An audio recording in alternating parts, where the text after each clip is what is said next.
Hello, dear friends. We are live today. Good morning, good evening, wherever you are. I'm sure so many people have already joined us. Today, we are going to be doing something very, very interesting, and then that will be the talk on let go of uncalled communalism. Okay. Today, we are going to have something very interesting, unlike before. Previously, you must have seen Esther usually is the person that comes on, and then I began to come on as well. So then we began to do a kind of duet kind of thing. But today we are going to be inviting someone very special. Her name is June Bugeni. All right, she's a wonderful woman and has been active on our page. I've been active on our live broadcast, and together we are going to be doing a discussion on this topic. Let go of uncalled communalism. All right. Last week, our lovely sister, my wonderful wife, began this topic. Let go of the drive to get married. All right, and it was a really interesting topic because it showed the kind of the experience she went through. All right, and I'm sure that many people also were blessed with that message. All right, today we will we will continue on the letting go of series, and today we will be talking about let go of uncalled communalism. Let go of uncalled communalism. So um, let me start by saying that our African society is the one that breeds communalism. And communalism is that belief that a society of people must live, abide, and operate on the ideological and philosophical standards of the collective people, which is handed down from one generation, of course, to the other.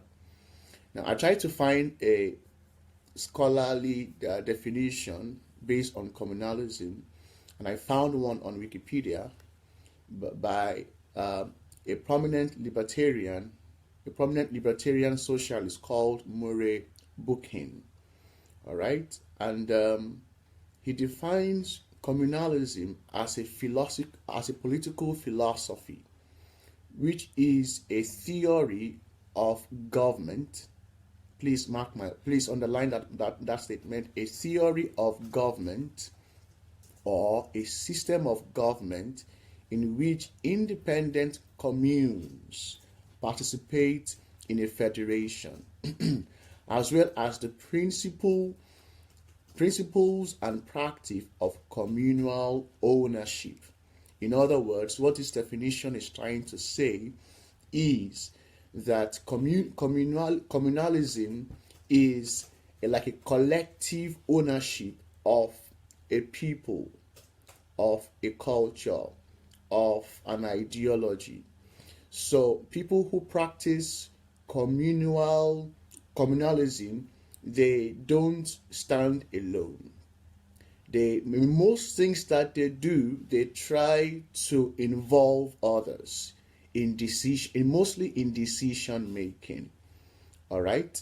So also, communalism is also being used to describe the allegiance to a particular ethnic and or religious group rather than to a broader society. All right. So, for example, if you come from Africa, because this is more particular with Africa. Yes, it is also prominent in India, and I think in some other communism states. you know. I don't want to say communism states in general, because I've been to Eastern Europe, and I saw that the culture is a bit different compared to Africans. So it's more about Africans and Indians, really. So now, the beliefs, the ideologies, the philosophies passed down from through culture, through religion, and even the political system affects every African. You know, affects every African in the way we think, in the way we behave, in the way we engage with other people, socials, and every other area. So the African mentality is enshrined in the idea of communalism, that that is the sense in which the sense of individualism is lost. You understand? So this means that nobody is or can be alone, meaning that they have to, their voice as a person is not particularly heard. Rather, it is teamed up with others. All right? So the idea, it means that the individual person is totally lost. And this is very difficult for so many people, But because they are born into this kind of culture, because they were raised in this kind of culture, they have to abide by this kind of culture. All right. Now, as we are talking about this topic, I want us to invite our lovely sister now. I'll keep talking, and I'll read your comments. Okay, I'll ask a question. I will ask a question, and you just reply. All right. Well, let's just move ahead. So actually, my first question is, June. As I keep talking, I want you to think about this. Why do we have this this kind of mentality as Africans? Why is it that every African, if not most most Africans, if not every African, puts the community first in decision making? June, please, I want you to write your comments. Okay.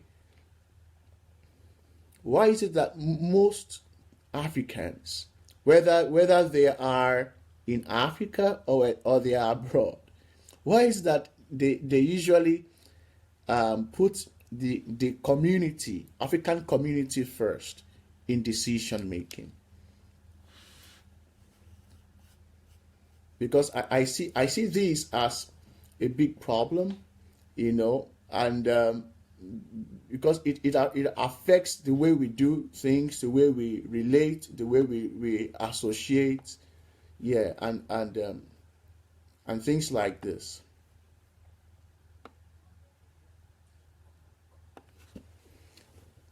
Okay, June is writing.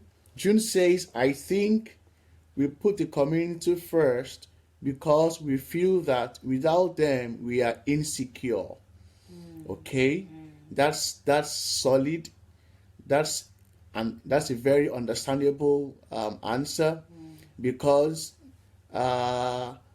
we were raised and brought up in the community, and without the community we feel like an outcast. So we feel insecure. All right. Thanks, June. This is very educative here. All right.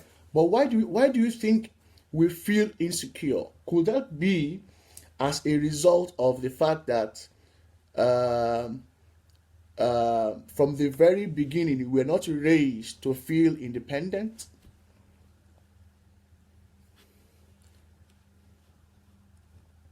Because this kind of okay. June says, we tend to think that we cannot stand on our own, and this originates from the lack of understanding that we have a personal calling or passion to pursue. Oh yes, oh yes. This is something very interesting also to think about. Okay, so all right. So the fact that we lack that understanding, this could be as a product, of we coming from this kind of background. All right, the background where when a child is born, it's a collective, not the person who gave birth, but it is a community who gave birth. When a child is being raised, the community raises the child. Okay, when a child wants to go to school, the community participates. So everything is like they own the individuals in the community. All right, so whatever the person wants to do, they must put the community first, because it's like being loyal to the community. Thank you very much, June. This is something that we understand. I'll keep up with you, June, but let me just keep on with a few things here, and I'll ask more questions, and you can please give us your comments. So now, there are some issues I raised up here. This is this one of the main reasons why we have these kind of problems in Africa is because we are trained from the very beginning, even by our lifestyle, even by the way we handle matters. We are being trained to understand that every other person is important. So we are being overshadowed. You see, we are being overshadowed, and because we are overshadowed, our individuality doesn't come out. All right, we are being overshadowed, and our individuality doesn't really come out. Now, this is one of the reasons why, as single people in the society, we have a big problem. And one of the problems is that maybe when it comes to issues of marriage, we have a problem. And the problem is that we seem to have it very difficult to choose the person that we personally want. It's either our parents are choosing for us, it's either the relatives don't like the person that we have chosen, it's either our sisters or brothers says, well, the person is not friendly enough. All right, they just have so many kinds of excuses. All right, and if you dare marry if you dare marry without involving the community or the relatives, you are in trouble. If I have a witness, please write your comments. If you agree with what I'm saying, write your comments on the comment section. So this is a big problem with many Africans, and this is not good, because it affects us as individuals. It affects the way we think. When we want to do something, we are slow in making decisions.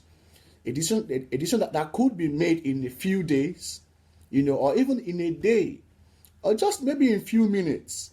It takes a longer time because we need to call our uncle this, uncle that, aunt this, aunt that, and it's so awkward. It's so awkward. This is not right.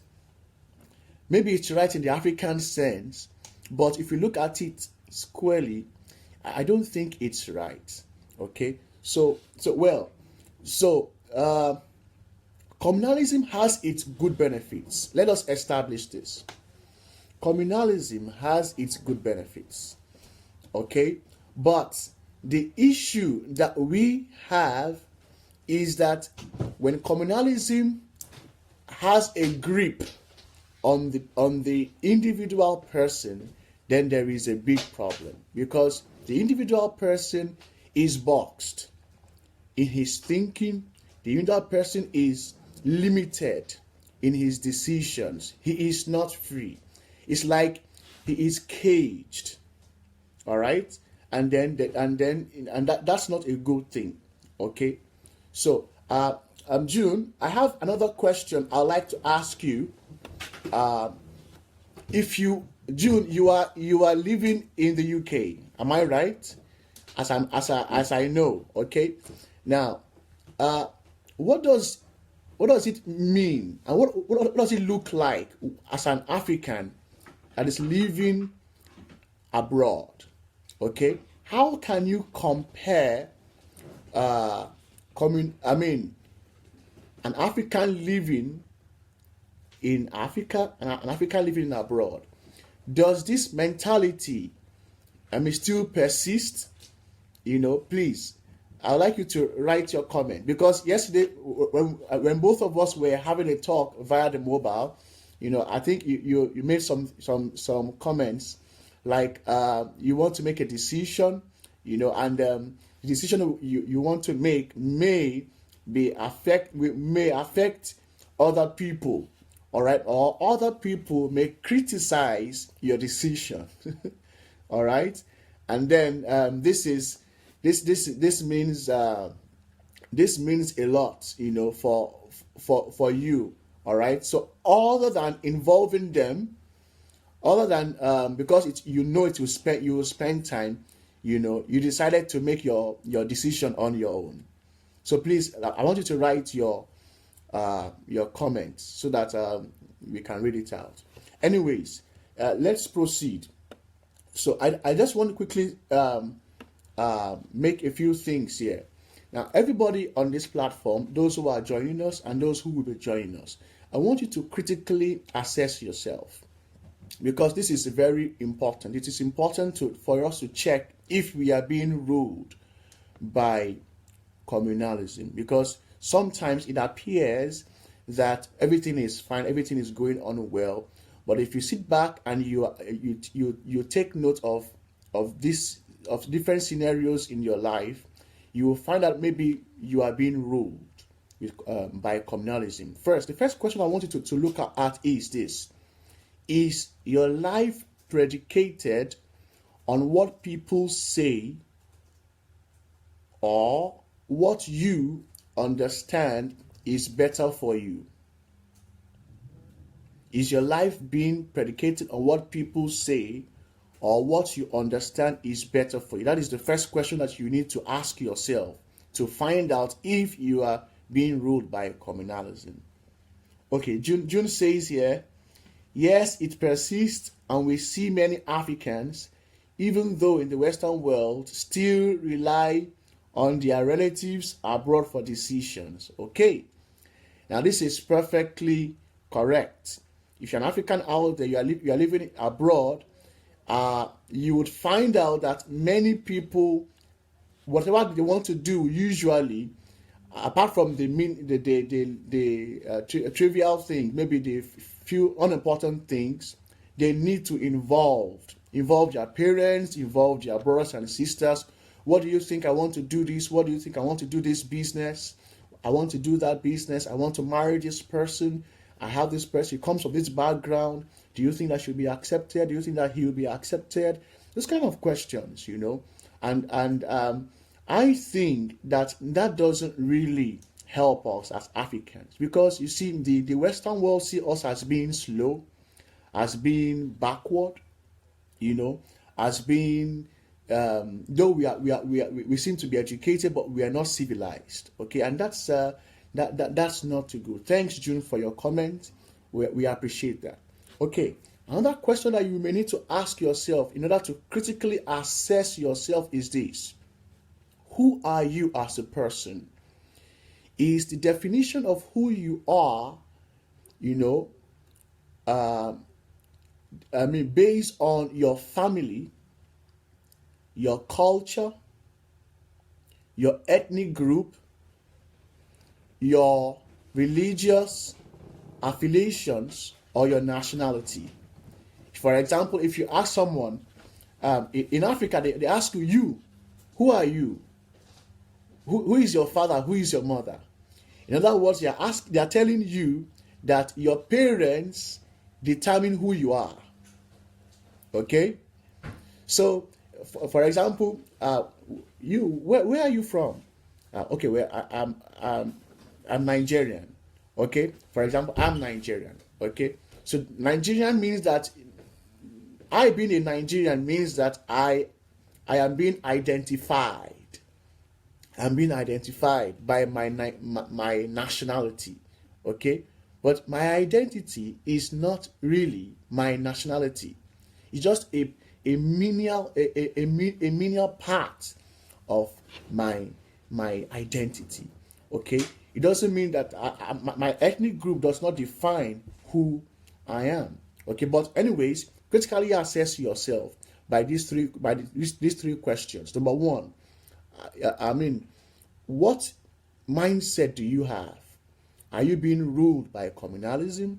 Number two, is your life predicated on what people say or what you understand that is better for you? Choose between both of them.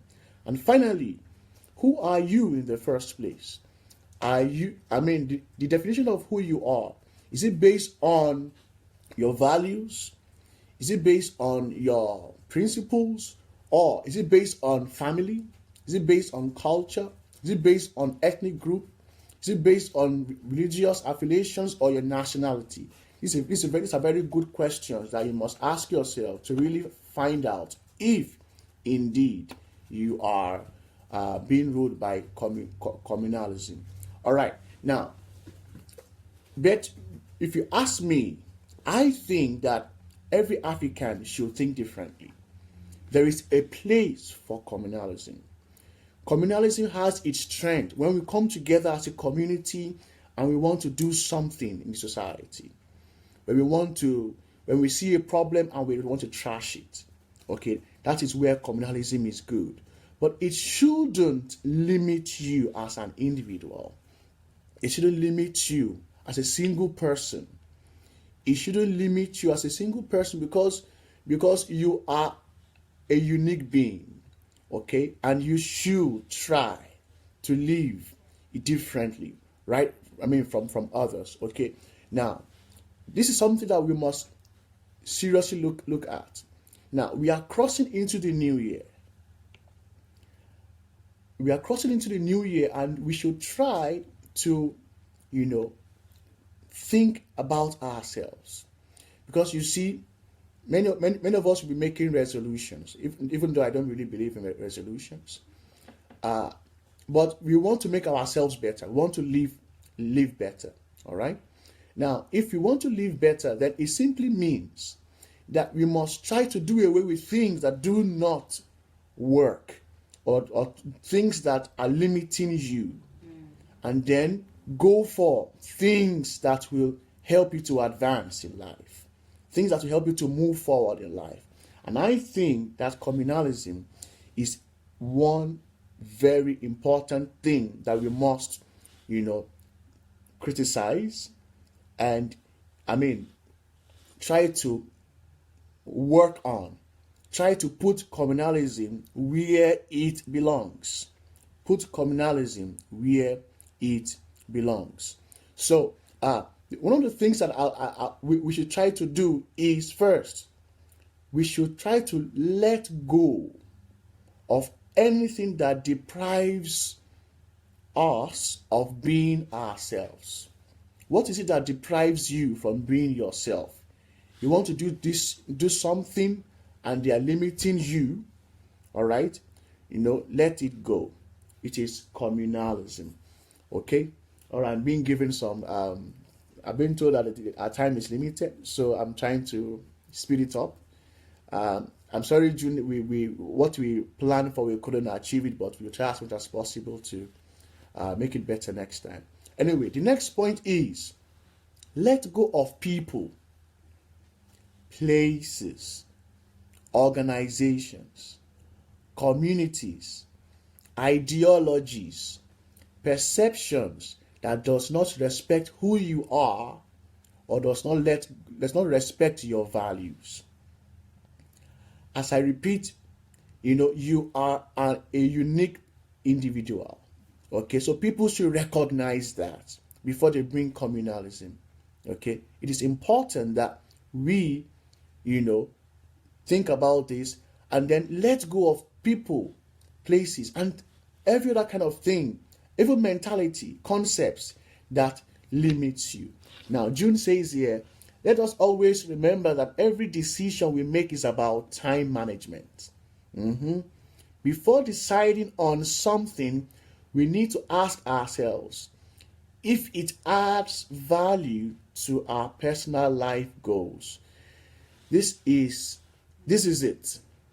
This is it. For us to really identify who we are, then the people that we call our own people must recognize that we have goals, we have values, we have aims, and whatever it is that will limit all those things I think we should let go of those things. We should let go of those people. We should let go of those communities. I'm sorry to say, even our religious environments, our religious, whether we are Muslims, whether we are Christians, they limit us. And they should not limit us because we are unique beings.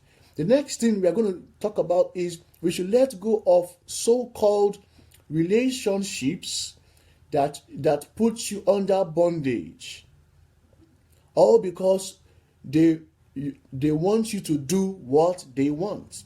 They want you to do what is accepted to their culture, what is accepted to the community, what is accepted to the environment. Okay? So, and that is not something that is good at all. I am sorry to say, this affects us more from our family, our families, our parents, our siblings. Okay? And that's not something that is good at all. It is not good. So I think that we should let go of those kind of relationships. If your family is, it wants to determine who you are as an individual, then you must give them their place. You must draw a boundary. Especially if you're an adult. If you're an adult, you can take care of yourself. You can decide what you want to become. You can live on your own. You have to draw a boundary so that they can respect who you are. And they can know that, well, we are a family, but yes, this person needs to be respected. So, you must let go and find yourself. Find who you are. Find your identity. Find your purpose in life. Find your calling in life. June says, decision making will require you to sow time and other resources. So it is not a crime to stand for your purpose. Thumbs up, June. If you don't sow into your own purpose, you will spend your time and resources fulfilling other people's visions. Thank you, June. People out there, let this register in our minds. If you don't stand for what is your purpose, you will be standing for other people's purposes. And that is not good at all. All right. The next point is this. Let go and know your purpose. Let go and make decisions for yourself. Make decisions for yourself. Stop having that victim mentality. Remember we talked about that some time back? Stop having that victim mentality and make decisions for yourself. Decisions that you will stand by and you will not be shaken. Okay? Now, let go and do what is better for you. Let go and seek knowledge that is based on the truth, on righteousness, on godliness, on contentment, and on equity. Now, this is what we should hold on to. This is what will define who we are. This is what will carry on to a greater height in life. This is what will make us unique in the society. This is what will give us a voice.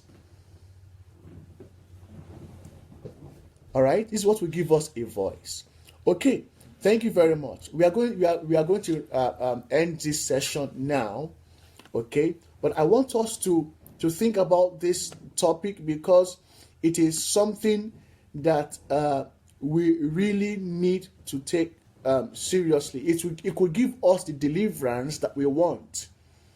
It could give us the deliverance that we want, and it could lead us in the right direction towards being whole as a whole being. All right. So please take it seriously and be critical about it. Action point for this week. Are there no more questions for June? You can type them so she can answer them. So June, maybe what we should do is I can give you some questions. Maybe you can use this to just write your comments so that people can see, and then it could really help. All right. So the question I want to give is, should letting go be total, or should it be only in some aspects? And if it should be in some aspects, what areas, for example, can you give people that they can still hold on to communalism, or should it be total? Please write your comment. All right, that is one thing. Then the last question I want to ask you is, how does the African single person, how are we being affected really by communalism? So please just write your comments, so that people can see, and then we can keep on. Okay. All right. The action point for this week is: get yourself back. Stand your ground. Family and community has their place, but not in those decisions that determine who you are. That is our action point for this week. I'll repeat again. Get yourself back. Stand your ground. Family and community has their place, but not in those decisions that determine who you are. Okay? This is what we have for this week. We are talking about letting go for some few weeks now. Next week, Esther will be speaking with another sister. Her name is Chioma, and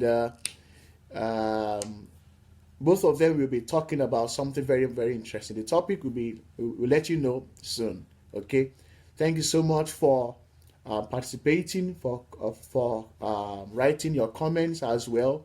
We appreciate it all. We are wishing you a happy New Year in advance.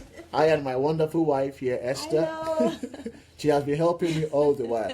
We are very sorry. We are very sorry for the outcome. We'll try to do it better next time. Yeah, so that June can appear, any guest can appear on the video. Yeah. So thank you for being with us. Yeah. We love you and wish you a very fulfilling 2018. God bless you. Yeah. Bye. Bye.